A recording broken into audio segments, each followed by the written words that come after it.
Good day, sir. I'm Jason D. Coro from Section S4G. Today I will be discussing one topic and it's all about damaged ships, watertight or unsang epekto sa flooding sa barko o unsaon pag-maintain sa stability sa ship. I have here simple explanation about the topic. So question number 1. Explain how flooding in a single compartment affects a ship. Kung adunay usa ka compartment sa barko nga masudlan og tubig, mudugang ang weight sa usa ka side or part sa barko. Tungod ana, mahimong mo-list ang barko sa usa ka side or mo trim pa atras o paabante. Posible pod nga mababa ang stability sa barko ug mahimong delikado kung dili dayon makontrol ang flooding.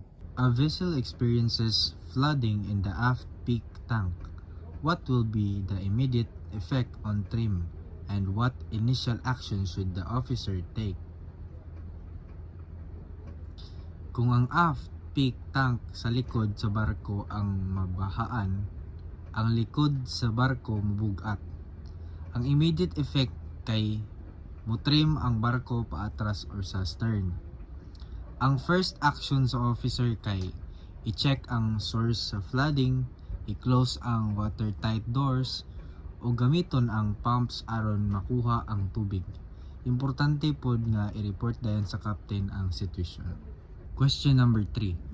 Describe the effect of free surface effect caused by flooding on the ship's stability. Ang free surface effect mahitabo kung ang tubig sulod sa compartment maglihok-lihok. Kung malihok ang tubig, mas dali matilt ang barko. Meaning, mubaba ang stability sa ship ug mas possible nga motagilid o mudako ang list. Question number 4. A ship develops a list to starboard due to side compartment flooding. What countermeasures can be taken to correct the list without worsening stability?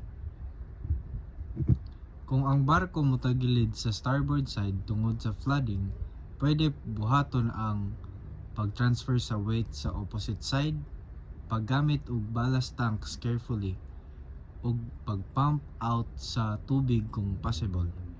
Dili dapat pasagdan nga sobra ang counter-flooding kay basin mas mudako ang problema sa stability. Question number 5. Why must counter-flooding be carried out cautiously, and what are the risks if done improperly? Kinahanglan careful ang counter-flooding kay kung sayop ang pagbutang og tubig sa pikas side, mahimong mas mutagilid ang barko, mubaba ang stability, or worst possible nga mulubog ang barko.